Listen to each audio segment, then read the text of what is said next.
Good morning. This is Mrs. Bellotti. I'm going to walk you through some chemical comparisons and we're going to review bonding.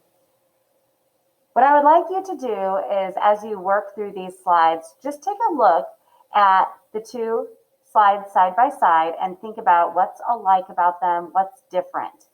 We're going to be discussing images like this and diagrams throughout the rest of the year. You'll see that there's some similarities. You're going to see that at times we're showing an overlap of valence shells. Sometimes we're going to see two charged particles coming together. So start to think, is this showing me a covalent compound? Is this showing me a metallic compound? Or is this showing me an ionic compound? So you can work through these slides. The main slide I want you guys to get to is this last one right here. What I would like you to do is to get your periodic tables, look at the electronegativities of these 6 compounds. I want you to identify what bond character. Predict if you think it would be covalent, ionic, or metallic bonding. Once you've done that, go ahead and try to name your compound, and then finally we're going to draw a particle diagram. So you can go ahead and pause the video and try to do this on your own. When you're done, join me and I will walk you through these. All right, the first thing we have is CO2. So if you look at your periodic table, they're both nonmetals. So I'm going to predict that they are covalent. However, we do need evidence, so I'm going to look at our electronegativities. So our carbon has an electronegativity of 2.5, and our oxygen has an electronegativity of 3.5. So yes, both of the electronegativities are considered high, so I was correct saying that this would be covalent. Now, when we name our covalent compounds, we use our prefixes. So we would use mono and di. One of the rules with naming covalent compounds is that if the first atom, there's only one, we're going to go ahead and remove mono. It's just on that first atom. So this would be named carbon dioxide.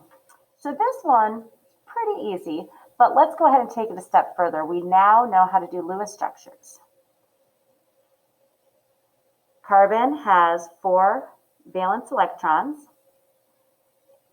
Oxygen has 6, and I've got 2 atoms of oxygen.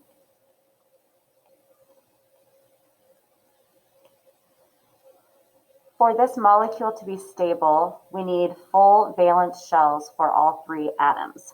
Oh, and I'm in the way, aren't I? Let me move me over here. Okay. So between these 2 atoms, if we form a single covalent bond, it's still not going to be stable. We're going to see that there's going to be a need to share 4 electrons for those 2 atoms to find stability. And the same thing happens down here. Now, remember, our molecules are in 3-dimensional space. So I'm going to kind of untwist it, clean it up a little bit so it looks a little bit nicer.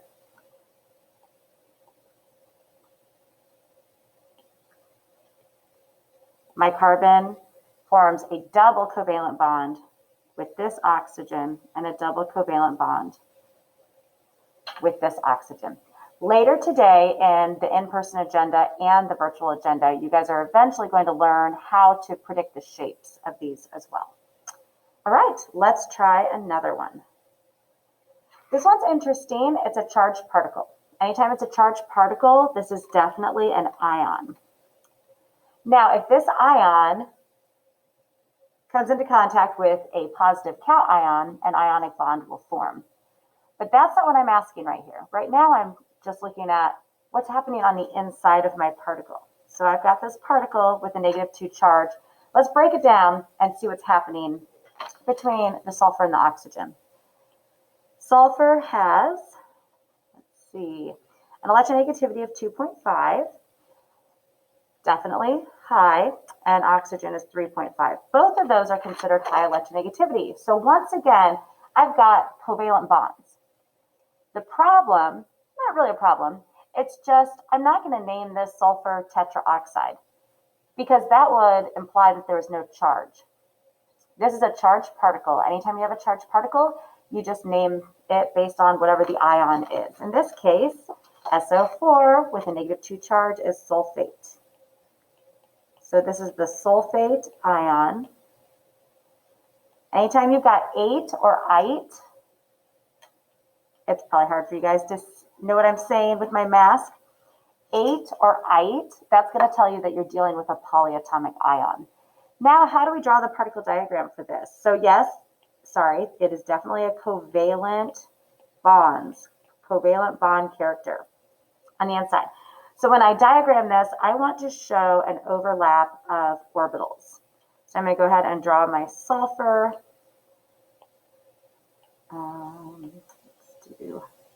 We've got 4 oxygens, so I'm going to go ahead and show that overlap.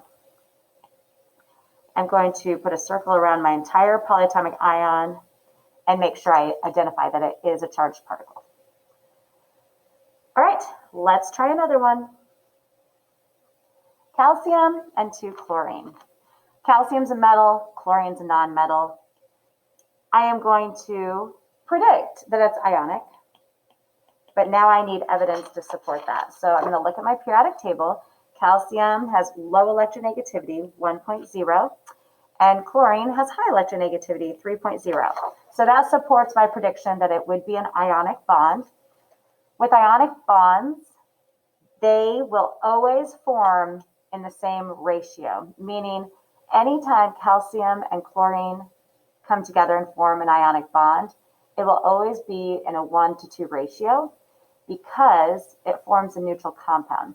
So those charges are going to have to equal 0. So when I name it, it's easy.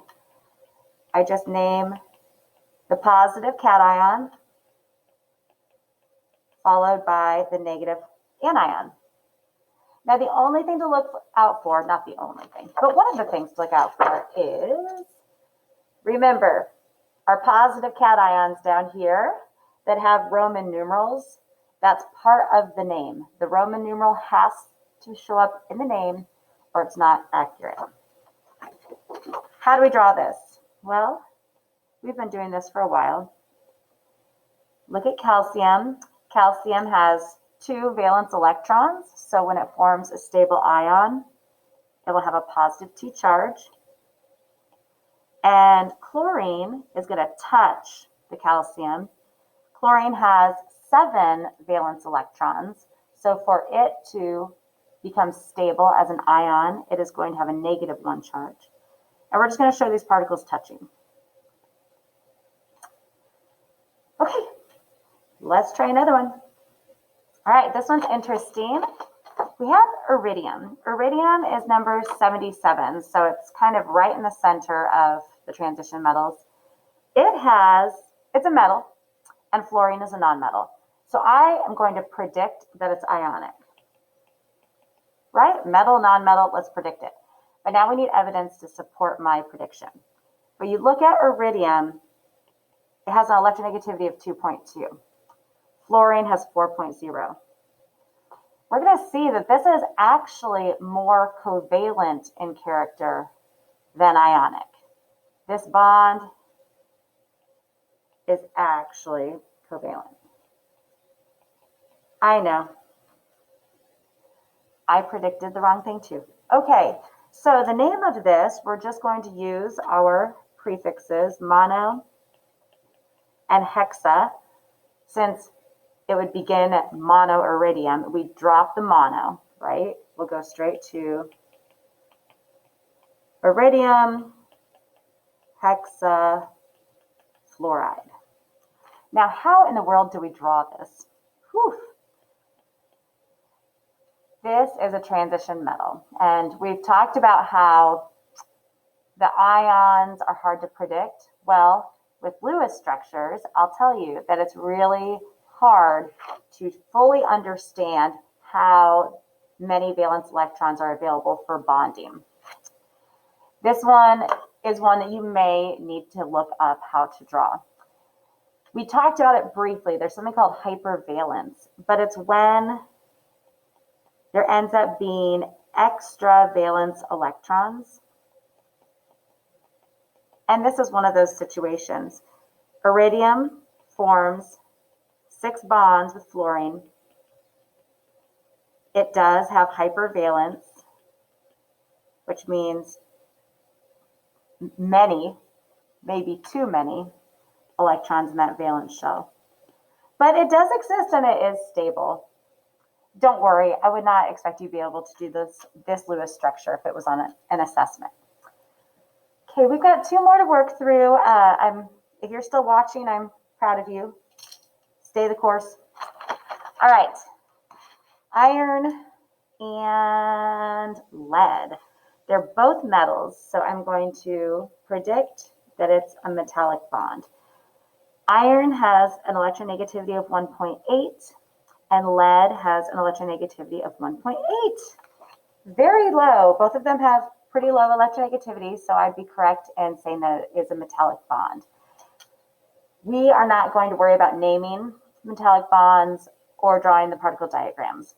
You may be able to recognize them in some of the slides that we will show you throughout the rest of the semester. We got 1 more to work through.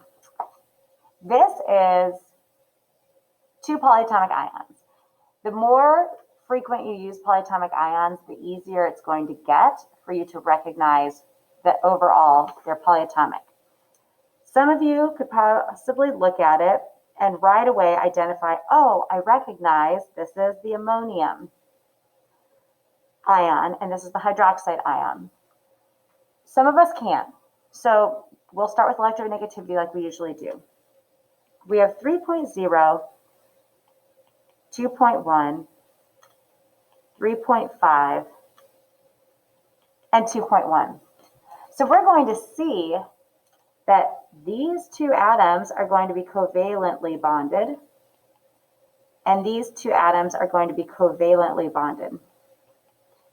But because they're polyatomic ions, they are actually going to have charges on those particles. So when we draw this, I'm going to go ahead and draw my NH4. I put nitrogen in the middle. I'm going to show an overlap with the hydrogen. Oops. And overall, I have a charge of +1 because it's NH4. And then I'm going to go ahead and draw my second particle. There's only 1 hydrogen here and an oxygen. And this has a -1 charge.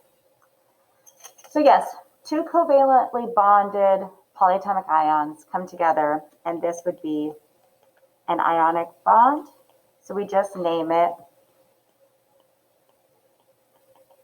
ammonium hydroxide. I hope this review helps you. Go ahead and review it if you need. When you come back to class, you guys are going to be taking the 7.1 second round of assessments over this material. Good luck.